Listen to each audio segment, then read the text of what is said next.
Good morning to all of you. I know it's a little bit early, so thank you for making the effort. Today's press conference is about the Katchatheevu issue and also the situation of Tamil fishermen which arises from it. Now, maybe all of you may not be completely familiar with Katchatheevu, the whole problem. So let me first explain what the issue is, and then I want to tell you today what has really transpired, which has created the issue, and why that issue is today relevant to all of us. Why are we debating it today? In 1974, India and Sri Lanka, in June 1974, concluded an agreement where they drew their maritime boundary. And in drawing the maritime boundary, Katchatheevu was put on the Sri Lankan side of the boundary. This agreement of 1974 had three other clauses. One clause which said that each country shall have sovereignty and exclusive jurisdiction and control over the waters. The second clause, Article 5, it gave to Indian fishermen that they will continue to access Katchatheevu as hitherto and will not be required to obtain travel documents. And the third one, that the vessels of India and Sri Lanka will enjoy in each other's waters such rights that they have traditionally enjoyed. So this was the agreement which was reached in 1974 in June.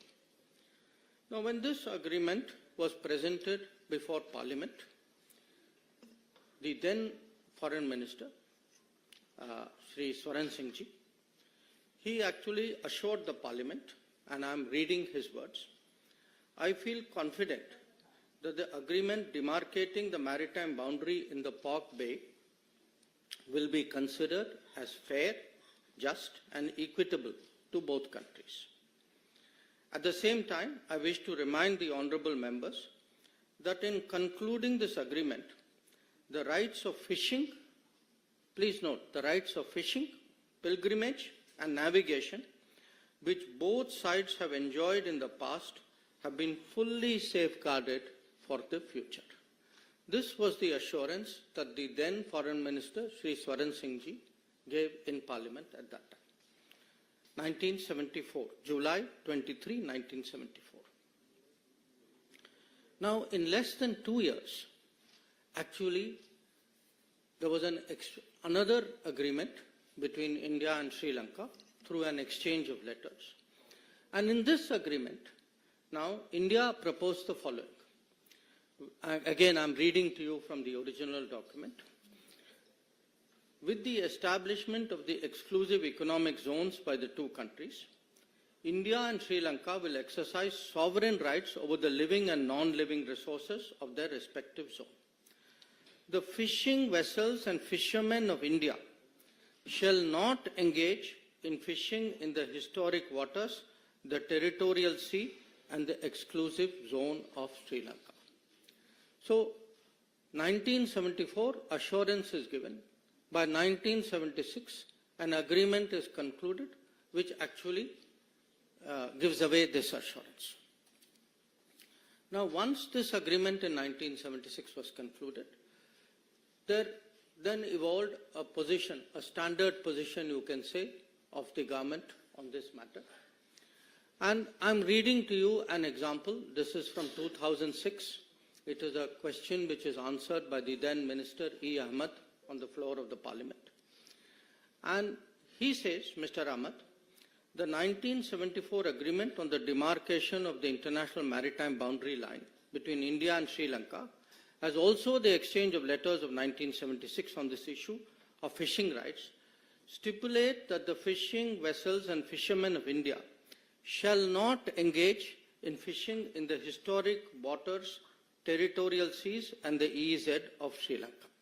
So this is now the position which is taken by the government as a regular position. I am only giving you one example from 2006. So what has happened? What has been the consequence of this? In the last 20 years, 6,184 Indian fishermen have been detained by Sri Lanka. 6,184.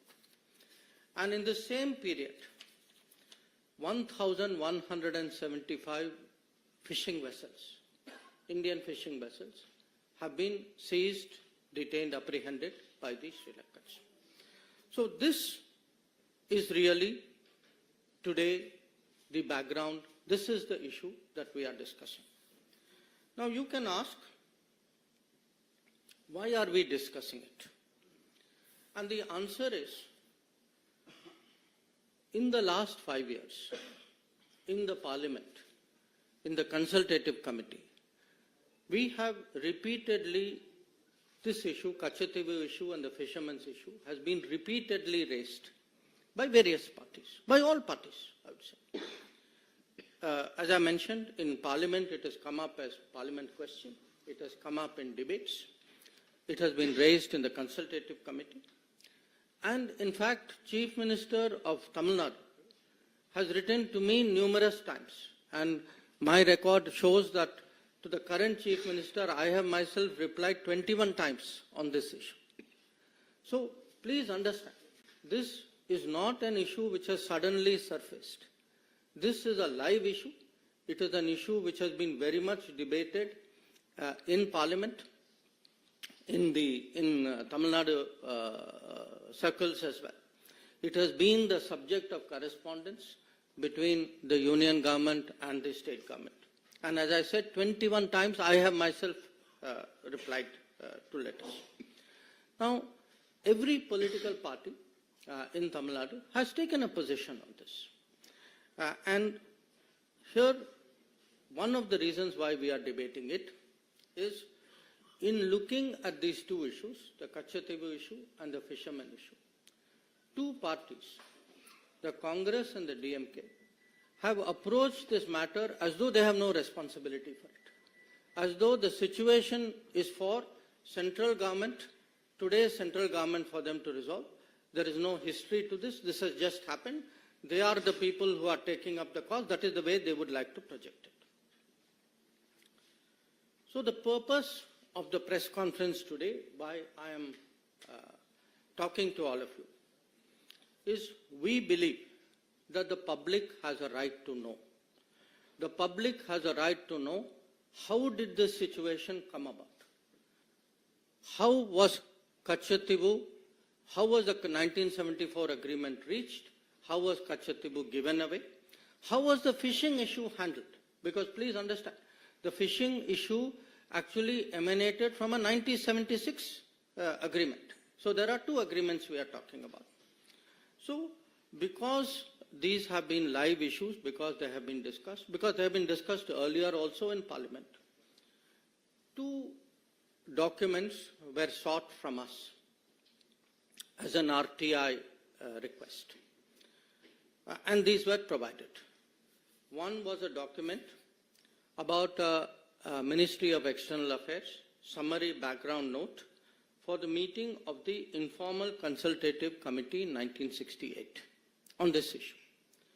And the second was a record of discussion of a meeting between the then Foreign Secretary and the then Chief Minister of Tamil Nadu, Honorable Kalaignar Karunanidhi, in June 1974. Now, the point today is, we know there are two agreements. We know there's a 1974 agreement. We know there is a 1976 agreement. We know who did this. How has the situation arisen? What we do not know is who hid this, who has been party to it, what has been concealed from the public, and we believe it is the right of the public today to know how did this situation come about. Now, with regard to the Katchatheevu issue itself, there have been claims and counterclaims. India had its arguments. Sri Lanka had its arguments. In fact, in one of the two documents, both documents actually, but one has more detail than the other. These claims have been spelled out in some detail. India's claim is mainly that the Katchatheevu island belonged to the Raja of Ramnath and that he had it from the time that East India Company assigned it to him. It was part of his zamindari rights, and these rights also included fishery, and also that later on these rights moved from the Raja of Ramnath to the Madras government. A second argument was that during after independence, for many years, Indian customs regularly went to Katchatheevu, and this was not obstructed. And the Indian view also was that there was absence of any documentary evidence to show that Sri Lanka had an original title to Katchatheevu. So these were largely the Indian arguments. The Sri Lankan argument, which also this document, which has been obtained under RTI, has released, was that according to them, they have records which go back to the 17th century, and that they also feel there were some conferences where which looked at their claim in a more positive manner. This is their claim. Now, what actually happened on Katchatheevu was, after both India and Sri Lanka became independent, there were issues between the military of the two countries about using this island. And that's how this issue actually came up as an issue between the governments. And from the 1960s, this issue picked up. And it was particularly discussed. There were many discussions, but I think the most important one was a discussion in 1974, few months before the Katchatheevu agreement was done, when the then Sri Lankan Prime Minister, Sirimavo Bandaranaike, came and met Indira Gandhi ji, who was then Prime Minister of India. So this broadly is the issue. These are the claims. But as I said, we know who did it. We are today looking and discussing who hid it. Now, in all of this, whenever there is a territorial dispute, it is natural that there is a request. You take a legal view of what is the claim. So at this time, the legal view was actually originally sought from the then Attorney General of India, Shri M.C. Setalvad. Many of you would be familiar. He was a very famous person. He was a legal luminary. Now, it's very interesting. Shri Setalvad gave his legal opinion as the Attorney General in 1958. In that opinion, he says, the matter, and I'm reading from it, the matter is by no means clear or free from difficulty, but on the assessment of the whole evidence, it appears to me that the balance lies in favor of concluding that the sovereignty of the island was and is in India. So this is the opinion of the then Attorney General. In fact, he not only mentions that, he also says, because please note, he says that the matter is by no means clear.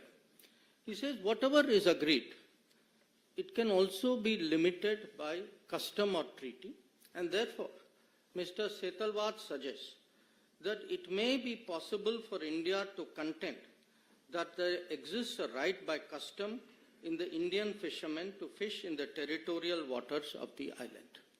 So essentially, the Attorney General is saying that the balance is something which goes in favor of India. But even if it doesn't, there is still a case. There is still a case to insist on fishing rights, access of Indian fishermen to the waters of this island. Now, interestingly, other than the Attorney General, you know, the Ministry of External Affairs also has a legal department. So, we had a gentleman there at that time called Dr. K. Krishna Rao. He was a very eminent person dealing with international law. And Mr. K. Krishna Rao also takes a very interesting view. He says, I'm not suggesting that we have no case at all, but I submit that our legal case in this connection may be used to obtain fishing rights around the island. So, what we have essentially is, you have the main legal people, and please bear in mind, we are talking 1958 and 1960. The main people actually saying, look, we have a case, it may not be a 100% case, we don't know where this case may go, but at least we should insist minimum that we should get fishing rights. And as I told you at the beginning, the island was also given away in 1974, and the fishing rights were also given away in 76. And whether in 74 itself, was there any sincere effort to press for fishing rights? I think I'll leave it to you to conclude, because 1976 shows otherwise. Now, if this is the situation, you will ask, how did this happen? Now, how did this happen has many aspects to it. One, and perhaps to me the most basic, I would say recurring one, is actually the indifference shown by the central government, by the prime ministers of the day then, about the territory of India. That fact is, they simply did not care. And to demonstrate that, I think if one looks at, again, this is there in one of the documents of the released under RTI. This is an observation by the then Prime Minister Jawaharlal Nehru in May of 1961. He says, he writes, I attach no importance at all to this little island, and I would have no hesitation in giving up our claim to it. I do not like matters like this pending indefinitely and being raised again and again in Parliament.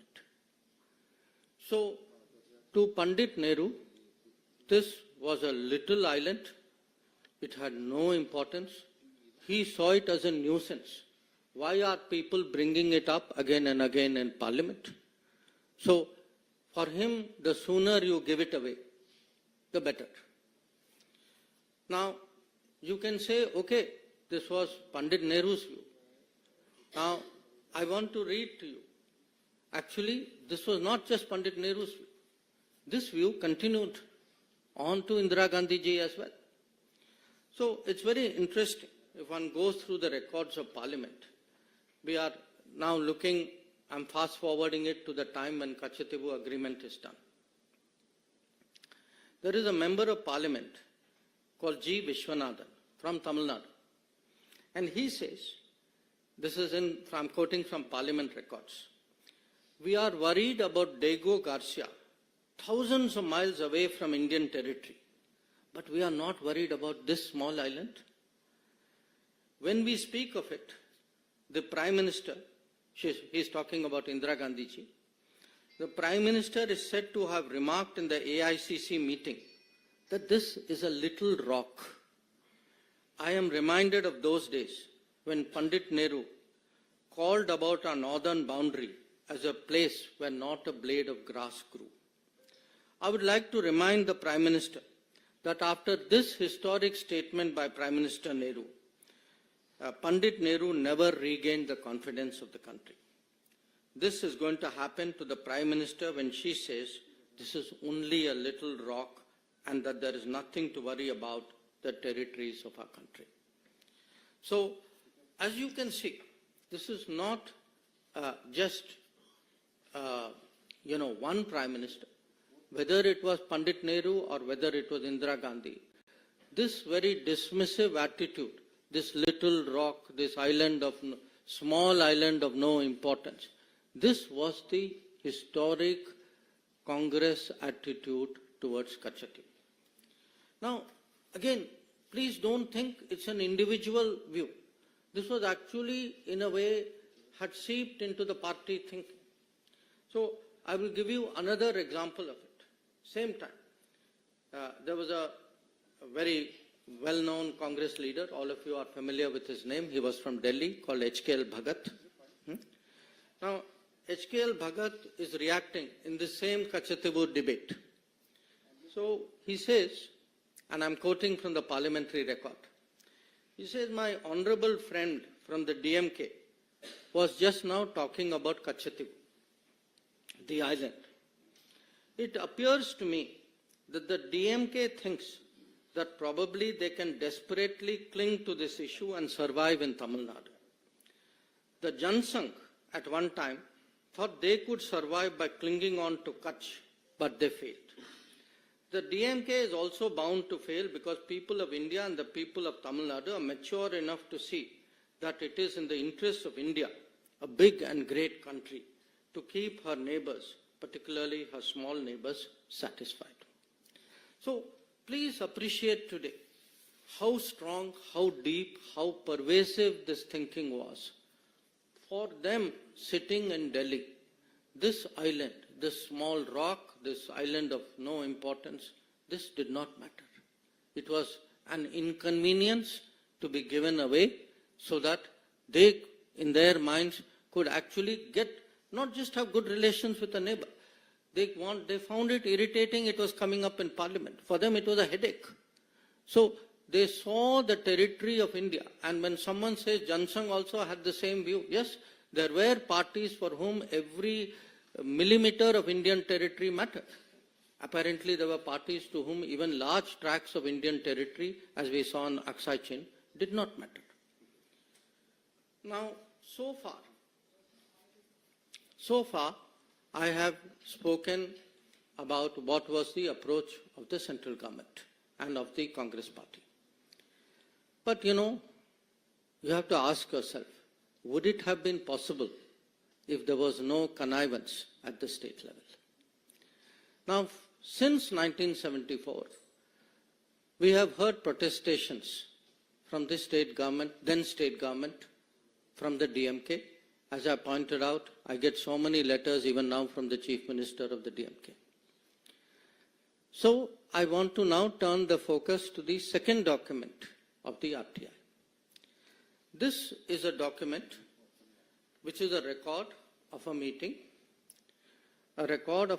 on 19 June 1974, which is held in Fort St. George, the Secretariat, Tamil Nadu Secretariat conference room, where the Foreign Secretary, accompanied by the Director of the Historical Division, he calls on the then Chief Minister of Tamil Nadu, Kalaignar Karunanidhi, and present there are the Tamil Nadu Chief Secretary, gentleman called P. Sabanayakam, and the Home Secretary, a gentleman called S.P. Ambrose. Now, I want to share with you the relevant part of this, because this will now answer the question. Not just the question who did it, but the question who hid it also.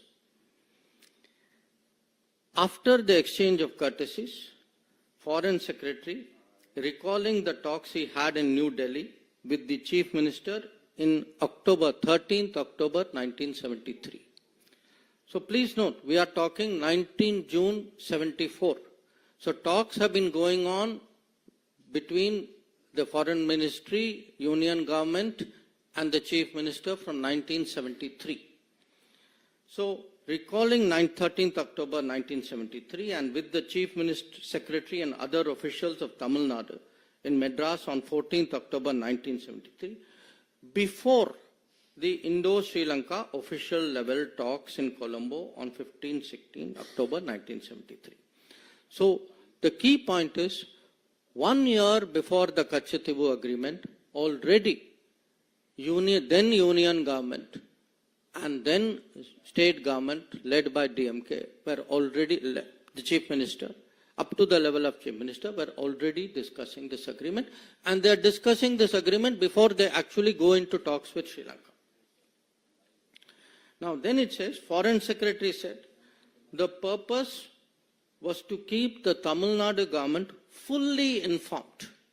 Please note these words, fully informed of the developments in the talks with Sri Lanka and get the benefit of the views and negotiations of the Tamil Nadu, views and suggestions of the Tamil Nadu authorities. So this is actually the truth. The truth is, for a party which has been saying, how was Katchatheevu given away? How was state government not consulted? How could the union government have done this? The fact is that actually there were consultations going on. They were kept fully informed. And please, when you hear the rest of it, you will see that it is much more than this. So I am now reading another part of the document.